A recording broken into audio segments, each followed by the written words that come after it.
உண்டாகட்டும். ஆசீர்வதிக்கப்பட்ட நல்ல காலை வழிகாய் நன்றியோடு ஸ்தோத்திரிக்கிறேன். நாளிலே இந்த சிந்தனைக்காக எபேசியருக்கு நிறுவம் 2ஆம் அதிகாரம் 4ஆவது வசனத்தை நாம் சொல்லுவோம். தேவனோ இரக்கத்தில் ஐஸ்வர்யம் உள்ளவராய் நம்மில் அன்பு கூர்ந்த நம்முடைய மிகுந்த அன்பினாலே பரிசுத்த நாமத்துக்கு ஸ்தோத்திரம் உண்டாகும். நாம் தேவனுடைய வசனத்தை வாசித்து கேட்டோம். அப்போஸ்தலனாகிய பவுலடியார் எபேசு சபைக்கு எழுதும்போது இவ்விதமாக எழுதுகிறார். தேவனோ இரக்கத்தில் ஐஸ்வர்யம் உள்ளவராய் நம்மில் அன்பு கூர்ந்த தம்முடைய மிகுந்த அன்பினாலே என்று சொன்னார். தேவன் எப்படிப்பட்டவர் என்பதை பவுல் விளக்கி சொல்வதை நாம் பார்க்கிறோம். யாரா இரக்கத்தில் ஐஸ்வர்யம் உள்ளவர் என்பது அவருடைய இரக்கங்களுக்கு முடிவில்லை இருக்கிறது. அவருடைய இரக்கங்கள் 1000 தலைமுறை கொண்டு இருக்கிறது எழுதப்பட்டிருக்கிறது. அவர் இரக்கங்கள் ஒவ்வொரு நாளும் புதியவர்களாக இருக்கிறது எழுதப்பட்டிருக்கிறது. இப்படி சொல்லிக்கொண்டே போலாம். தேவனுடைய இரக்கத்தை குறித்து தகப்பன் இறங்குறது போல கற்றதோட பிள்ளைகளுக்கு இரக்கம் செய்கிற தேவன் என்று எழுதப்பட்டது. நம்முடைய தேவன் இரக்கம் உள்ளவர். அவருடைய இரக்கங்கள் யாருக்கு கிடைக்கும் என்பதைத்தான் இந்த காலையில் நாம் சற்று சிந்திக்கிறோம். மத்திய 5ஆம் அதிகாரம் 7ஆவது வசனத்தில் சொல்லப்பட்டிருக்கிறது. இரக்கத்தில் இரக்கமுள்ளவர் பாக்கியவான்கள், அவர்கள் இரக்கம் பெறுவார். ரோமர் 9:16 சொல்லப்பட்டிருக்கிறது. விரும்புகிற நாளும் இல்லை, ஓடுகிற நாளும் இல்லை, இறங்குகிற தேவனாலே எல்லாம் ஆகும். எல்லாம் எழுதப்பட்டிருக்கிறார். கவனிக்கொண்டோம். இரக்கம் செய்கிற கர்த்தராலே தான் எல்லாமே ஆகும் என்று கர்த்தருடைய வேதம் திட்டமும் தெளிவுமாய் நமக்கு போதிக்கிறது நாம் பார்க்கிறோம். இரக்கமுள்ள தேவன் என்ன செய்கிறார்? ஏசாயா 49:10 வாசிக்கும் போது அவர்களை நடத்துகிறார் எழுதப்படுகிறத நான் வாசிக்க முடியும். ஏசாயா 49:10 அவர்கள் பசியாய் இருப்பதும் இல்லை, தாகமாய் இருப்பதும் இல்லை, உஷ்ணமாகியும் வெயிலாயும் அவர்கள் படுவதும் இல்லை. அவர்களுக்கு இறங்குகிறவர் அவர்களை நடத்தி அவர்களை நீரூற்று நடத்துகிற செய்கிறார். வசனத்தை எவ்வளவு அழகாய் சொல்றார்கள். அவர்களுக்கு இறங்குகிற கர்த்தர், அவர்களுக்கு இரக்கம் செய்கிறவர் அவர்கள் என்ன செய்கிறாரா? நடத்துகிறார். ஒவ்வொரு நாளும் நம்மை நடத்துகிற கர்த்தர் எப்படிப்பட்டவர்? இரக்கம் உள்ளவரே. நடத்து ஆண்டவரே, என்னை நீரூற்று நம்பிக்கை நடத்தும். நாம் சொல்லும்போது கர்த்தர் நிச்சயமாகவே என்னை நடத்துகிறவர். வேதம் என்று சொல்லுகிறது. ஏசாயா 30 வாசிப்போமானால் 18 வசனம் இப்படி வாசிக்கிறோம். இறக்கும்படி கர்த்தர் என்ன செய்கிறாரா? ஆனாலும் உங்களுக்கு இறக்கும்படி கர்த்தர் காத்திருப்பார். உங்கள் மேல் மனதுரும்படி அவர் எழுந்திருப்பார். கர்த்தர் நீதி செய்கிற தேவன். அவர் காத்திருக்கிற அனைவரும் இப்படிப்பட்டவர்கள் பாக்கியம். உங்களுக்கு இறங்கும்படிக்கு கர்த்தர் என்ன செய்கிறார்? காத்திருக்கிறார். ஒரு அழகான காரியம். இன்னைக்கு நமக்கு இரக்கம் செய்யும்படிக்கு கர்த்தர் என்ன செய்கிறார்? காத்து கொண்டிருக்கிற எப்படாவது சான்ஸ் கிடைக்கும் இவங்களுக்கு நன்மை செய்ய, இவங்களுக்கு இறங்க. அதை போல இருக்கு. உண்மையாகவே கர்த்தர் நமக்கு இரக்கம் செய்ய காத்திருக்கிற தேவனாயிருப்பார். அவருடைய இரக்கங்களுக்கு முடிவே இல்லை. ஒவ்வொரு நாளும் காலைதோறும் நமக்கு இறக்கிற கர்த்தர், காலைதோறும் நமக்கு இரக்கம் செய்ய அவர் காத்திருக்கிற கர்த்தர். அந்த இரக்கத்தை நாம் பெற்றுக்கொள்வோமானால் நலமாயும். அதனால்தான் நான் இந்த காலையில் சொன்னேன், தேவனோ இரக்கத்தில் ஐஸ்வர்யம் உள்ளவராய் நம்மிடத்தில் எப்படி என்ன செய்திருக்கிறாரா காண்பிக்கிறது மிகுந்த அன்பினார். கொஞ்சம் அன்பு காண்பிக்கல, நம்மிடத்தில் அன்பு கூர்ந்த நம்முடைய மிகுந்த அன்பு என்று எழுதப்பட்டது. அதனாலே நம்ம என்ன செய்திருக்கிறார்? ரட்சித்திருக்கிறார், உயிர்ப்பித்திருக்கிறார், மீட்டிருக்கிறார், நம்மை ஒரு பிள்ளைகளாய் மாற்றியிருக்கிறார் என்று சொன்னால் அது விலையாகாது. இந்த காலையில் 3 காரியங்களோடு கூட சொற்பனையர்களுக்குள் நான் வைக்க முடியாது என்று ஆசைப்படுகிறேன். கர்த்தருடைய இரக்கத்தை கர்த்தர் எவ்விதமாய் நம்முடைய பிள்ளைகளுக்கு காண்பித்தார் என்பதை குறித்து நாம் பார்க்கலாம். 2 ராஜாக்களின் புஸ்தகம் 2 ராஜாக்கள் 13ஆம் அதிகாரம் 22-23 வசனங்கள் வாசகம். 13-22-23. யோவாகாசின் நாட்களில் எல்லாம் சீரியாவின் ராஜாவாகிய ஆசகேல் இஸ்ரவேலை ஒடுக்கினான். ஆனாலும் கர்த்தர் அவர்களுக்கு இறங்கி ஆபிரகாம், ஈசாக்கு, யாக்கோபு என்பவர்களோடு செய்த தமது உடன்படிக்கை நிமித்தம் அவர்களை அழிக்க சித்தமாயிராமலும் அவர்களை இன்னும் தமது முகத்தை விட்டு அல்லாமலும் அவர்கள் மேல் மனதுருகி அவர்களை நினைத்தருளினார். கர்த்தருடைய பரிசுத்த நாமத்துக்கு ஸ்தோத்திரம் உண்டாகும். கர்த்தர் எப்பொழுது இரக்கம் செய்கிறார் என்பதுதான் முக்கியமான ஒரு காரியமாய் காணப்படுகிறது. முதலாவது அவசரத்தை வாசிக்கிறோம். யோவாகாசின் நாட்களில் சிரியாவின் ராஜாவாகிய ஆசகேல் இஸ்ரவேலை என்ன செய்தாரா? ஒடுக்கினார். ஆனால் கர்த்தர் அவர்களுக்கு என்ன செய்தார்? இறங்கினார். ஒடுக்கப்படும் போது இரக்கம் செய்கிற கர்த்தர். அருமையான தேவஜனமே, இந்த ஜூன் மாதத்தில் ஒருவேளை நம்முடைய வாழ்க்கையில் பலவிதமான ஒடுக்கப்படும் நிலைமைகள் கடந்து வரலாம். ஆனால் நாம் பயப்பட வேண்டிய அவசியம் காரணம் என்னவென்றால், நாம் ஒடுக்கப்படுகிற நிலைகளிலே கர்த்தரை நோக்கி பார்க்கும் போது அவர் நமக்கு இரக்கம் செய்து நமக்கு என்ன செய்கிறாராம்? அவர் நம்மை விடுவிக்கிற கர்த்தராய் காணப்படும். ஒடுக்கத்திலிருந்து நம்மை நீங்களாக்கி விடுகிற கர்த்தர். நான் சில வார்த்தைகளை குறிப்பிட்டு உங்களோடு கூட நான் இந்த காலையில் சொல்ல முடியாது. ஆசகேல் அவரை இஸ்ரவேல் ஜனத்தை ஒடுக்கினார். அப்படி ஒடுக்கப்படுகிற நிலைமையிலே கர்த்தர் செய்த காரியம் என்ன? முதலாம் காரியம் பாருங்க, இறங்கினார். ஏன் இறங்கினார்? வசனம் ஆபிரகாம், ஈசாக்கு, யாக்கோபு என்பவர்களோடு செய்த நம்முடைய உடன்படிக்கையின் நிமித்தம். அந்த உடன்படிக்கையை கர்த்தர் என்ன செய்கிறவர்? கைக்கொள்கிறவர், மாற்றாத கர்த்தர். வேதம் தெளிவாய் சொல்லப்பட்டிருக்கு. பாருங்க, வசனத்தை நான் வாசிப்போமானால் 89ஆம் சங்கீதத்தை சற்று திருப்புவோமா? 89ஆம் சங்கீதம் 34ஆம் வசனத்தை வாசிப்போம். என் உடன்படிக்கையை மீறாமல் கர்த்தர் எந்த உடன்படிக்கை யாரோடு செய்தாரோ அதை ஒரு நாளும் என்ன செய்யவில்லை, மீறவே. இங்கே அதான் சொல்லப்பட்டது, தாம் ஆபிரகாம், ஈசாக்கு, யாக்கோபு என்பவர்களோடு செய்த உடன்படிக்கை நிமித்தம்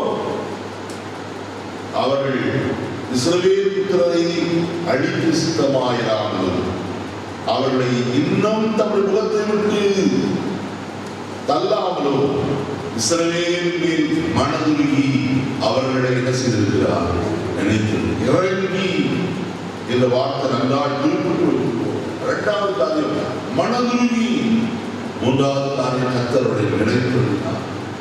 அருமையான கர்த்தருடைய ஜனமே, வேதம் பல விதங்களிலே பல காரியங்களிலே சந்தர்ப்பங்களிலே ஒடுக்கப்பட்ட ஜனங்களை குறித்து எழுதப்பட்டிருக்கிற வாசகம். இஸ்ரவேல் ஜனங்களுடைய ஒடுக்குதலை நாம் பார்க்கிறோம்.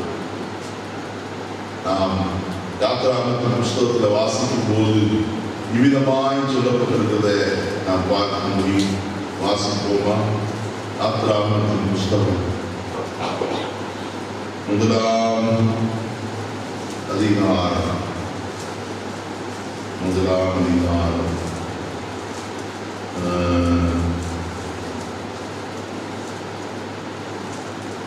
எவ்வளவாய் ஒடுக்கினார்களோ. 12வது வாசிக்கிறேன். ஆனாலும் அவர்களை எவ்வளவு ஒடுக்கினார்களோ அவ்வளவாய் அவர்கள் படுகி பெருகினார்கள். ஆகையால் அவர்கள் இஸ்ரவேல் புத்திரரை குறித்து எரிச்சல் அடைந்தார்கள். வசனத்தை எவ்வளவாய் சொல்லப்பட்டது. அவர்கள் எவ்வளவாய் ஒடுக்கினார்களோ அவ்வளவாய் அவர்கள் என்ன செய்தார்கள்? படுகி பெருகினார்கள். நமக்கு ஒடுக்குதல் வந்தாலும் நான் ஒன்றறிய வேண்டும், நான் ஒடுங்கி போக மாட்டேன். அப்போஸ்தலனாகிய பவுல் சொல்லும்போது சொல்றார், நீங்கள் எப்பக்கத்தில் நெருக்கப்பட்டோம், நாங்கள் என்ன செய்வதில்லை? ஒடுங்கி போவதில்லை. எல்லா நெருக்கம் வந்தாலும், பாடுகள் வந்தாலும், பிரயாசங்கள் வந்தாலும் நாங்கள் ஒடுங்கி போக மாட்டோம். காரணம், நமக்கு இறக்க செய்த ஒரு கர்த்தர் ஒருவர் இருக்கிறார். என்ன நடந்தது? ஆசிரியருடைய காரியத்தில் அங்க வசனத்தை வாசிப்போம். 24வது வசனம். சீரியாவின் ராஜாவாகிய 2 ராஜாக்கள் 13 சீரியாவின் ராஜாவாகிய ஆசரியர் இறந்து போய் அவன் குமாரனாகிய பெனாதாத் அவன் ஸ்தானத்திலே ராஜாவான பின்பு யோவாஸ் குமாரனாகிய யோவாஸ் ஆசரியனுடைய யுத்தம் பண்ணி தன் தகப்பனாகிய யோவாசின் கையிலிருந்து பிடித்துக்கொண்ட பட்டணங்களை அவன் குமாரனாகிய பெனாதாத்தின் கையிலிருந்து திரும்ப பிடித்துக் கொண்டார். பார்த்தீங்களா? கொடுக்கப்பட்டான். இவன் கையிலிருந்து எவ்வளவெல்லாம் காரியங்கள் பிடுங்கப்பட்டதோ அவ்வளவும் அவன் குமாரன் என்ன செய்தான்? திரும்ப வெற்றி கொண்டான் என்று கர்த்தர் வசனம் சொல்லுகிறது. தேவன் நம்முடைய வாழ்க்கையில இரக்கம் செய்து நாம் இழந்து போனவர்களை திரும்ப கொடுக்கிற கர்த்தராக இருக்கிறார். நாம் ஒரு நாள் இழந்து போக மாட்டோம். இழந்து போனதை திரும்ப பெற்றுக்கொள்வதாக காணப்பட்டோம் என்றால் வேறு சொல்வது நன்றாக நாம் கவனிக்க மாட்டோம். கர்த்தர் யார் இழந்து போனார்களோ அவர்களுக்கெல்லாம் திரும்ப கொடுக்கிறவராக காணப்பட்டார். யோபு தன் வாழ்க்கையில் எல்லாவற்றையும் இழந்து போனார். தேவன் அவர்களுக்கு திரும்ப 2 ஆய்வு செய்தார், கொடுக்கிறவராக காணப்பட்டார். ஆனால் நம்முடைய தேவன் இந்த ஜூன் மாதத்தில் அவர் இரக்கத்தின் ஐஸ்வர்யமுள்ள தேவனாய் காணப்படுகிறார். நம்ம ஒடுக்குதல் வரணும் என்பதல்ல, ஒடுக்குதல் வராவிட்டால் நமக்கு இரக்கம் செய்கிற ஒரு கர்த்தர் போது இருக்கிறார். அவர் ஒடுக்கப்படுகிற வேளையில் எல்லாவற்றிலும் அவர் நமக்கு நன்மை செய்து நம்மை காத்து போயிருக்கிறார்.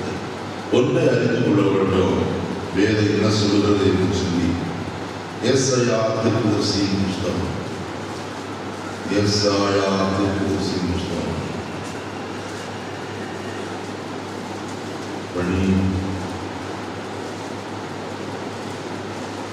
14ஆம் அதிகாரம் 4வது வசனத்தில் 3வது வசனத்தில் வாசிக்கிறோம்.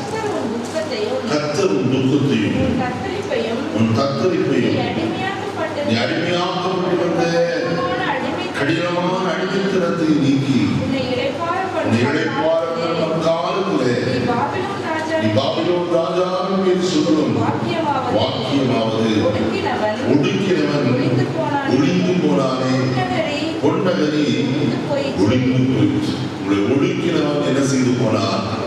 ஒடுங்கி போனான்.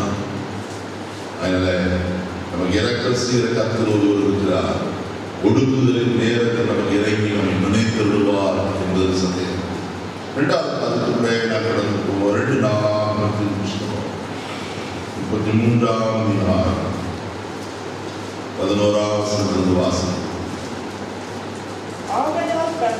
ஆகையால் கர்த்தர் அசீரியா ராஜாவின் சேனாதிபதிகளை அவர்கள் மேல் வரப்பண்ணினார். அவர்கள் மனாசேயை முச்செடிகளை பிடித்து 2 வெண்கலச் சங்கிலியால் அவனை கட்டி பாபிலோனுக்கு கொண்டு போனார்.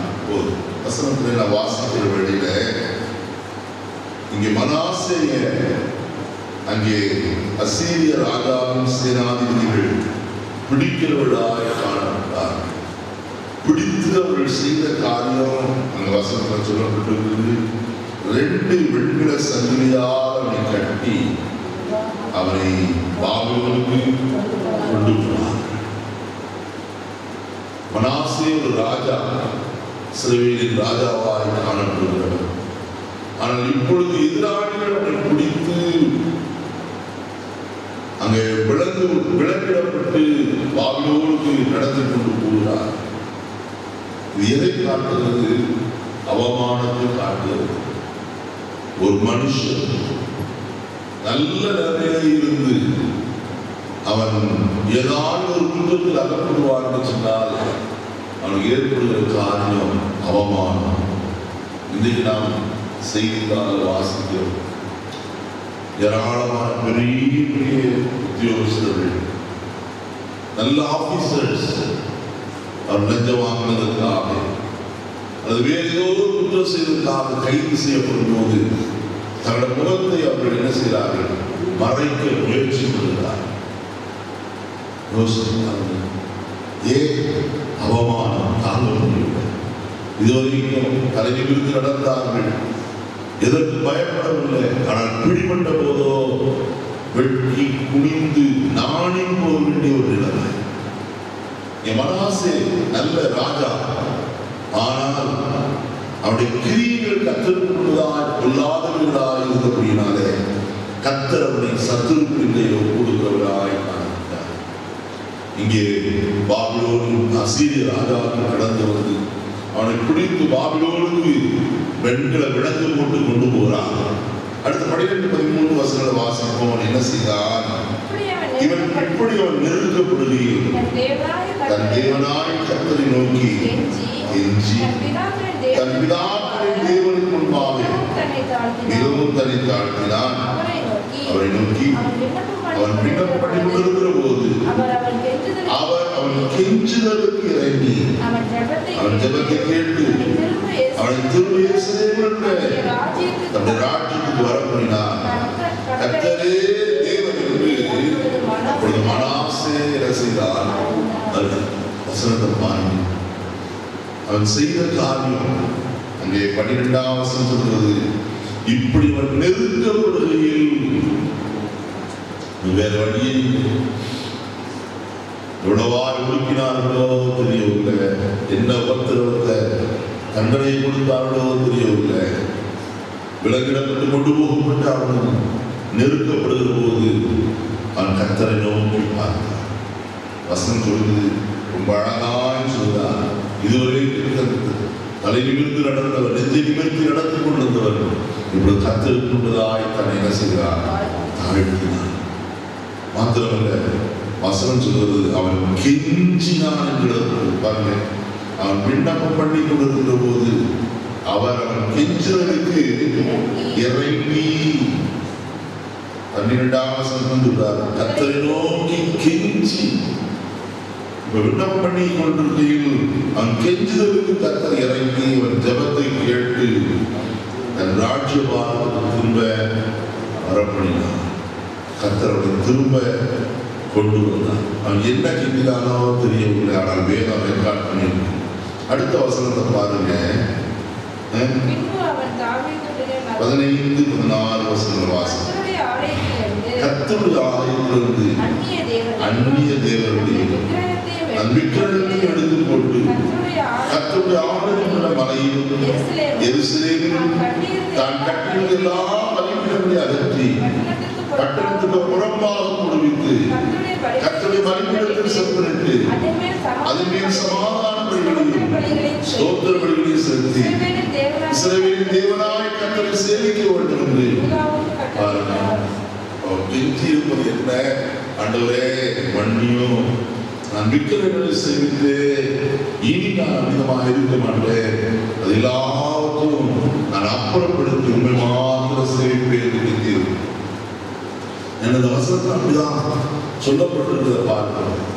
தன் ராஜ்யபாரத்துக்கு திரும்பி வந்த உடனே அவன் செய்த காரியம், கர்த்தருடைய ஆலயத்துக்கு அந்நிய தேவருடைய விக்கிரகங்களை செய்து கொண்டான், எடுத்து கொண்டான்.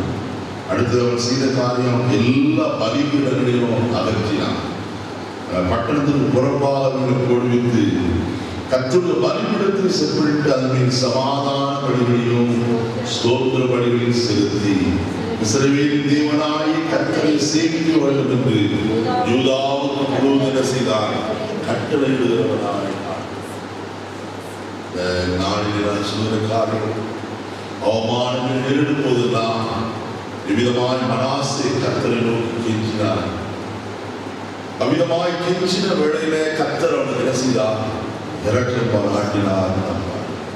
கர்த்தர் அவமான நேரத்திலே நமக்கு இரக்கம் செய்கிற தேவனாய் ஒடுக்கப்படும் போது மாத்திரமில்லை, நமக்கு வருகிற அவமானங்கள், நிந்தைகள், வாழ்வுகள் இவைகளை பற்றியும் கர்த்தர் செய்கிறவர் இரக்கம் செய்கிற தேவனாய் அவர் காணப்பட்டார். மூன்றாவது காரியத்திலே கடந்து போவோம், வாசிப்போம். பிலிப்பியர் நிருபம் 2ஆம் அதிகாரம் 7வது வசனத்தை வாசிப்போம். பிலிப்பியர் 2:7. தம்மை தாமே வெறுமையாக்கி 27 2:27 அவன் வியாதிப்பட்டு மரணத்திற்கு சமீபமாயிருந்தது மீதான் ஆகிலும் தேவன் அவனுக்கு இறங்கினார். அவனுக்கு இறங்கினதும் அல்லாமல் துக்கத்தின் மேல் துக்கம் எனக்கு உண்டாகாதபடி எனக்கும் என்ன செய்தார்? அப்போஸ்தலனாகிய பவுல் எப்பாப்பிலோன் தீத்துவை குறித்து சொல்கிறதான ஒரு சாட்சியாய் இது காணப்பட்டது. எப்பாப்பிலோன் தீத்து என்பவன் கர்த்தருக்கு ஊழியக்காரனாய், பவுலுடைய உடன் சேவகனாய், சகோதரனாய் ஊழியம் செய்து வந்தவன்.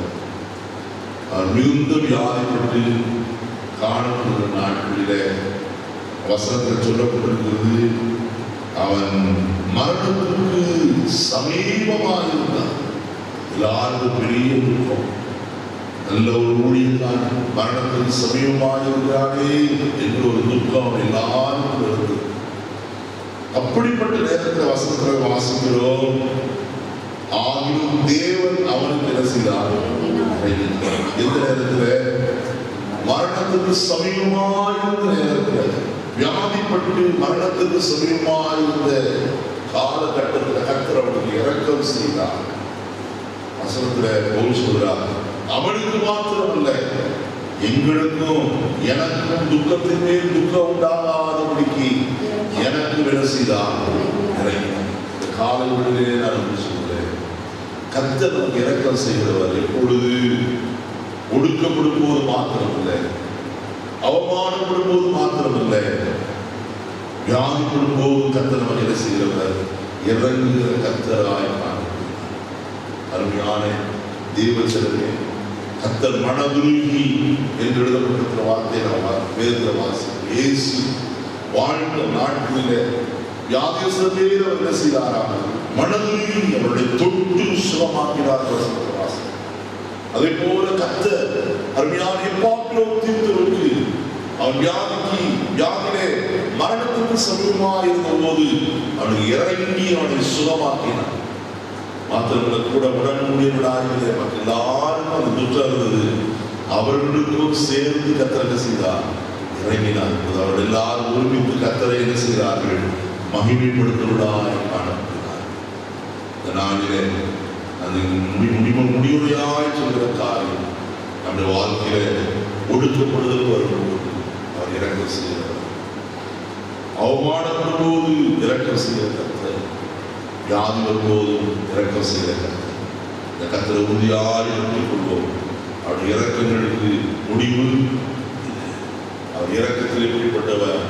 ஐஸ்வர்யம். மே மாதம் நான் ஒன்றை நன்றாய் அறிக்கை செய்ய வேண்டும், தேவன் இரக்கத்தில் ஐஸ்வர்யம்.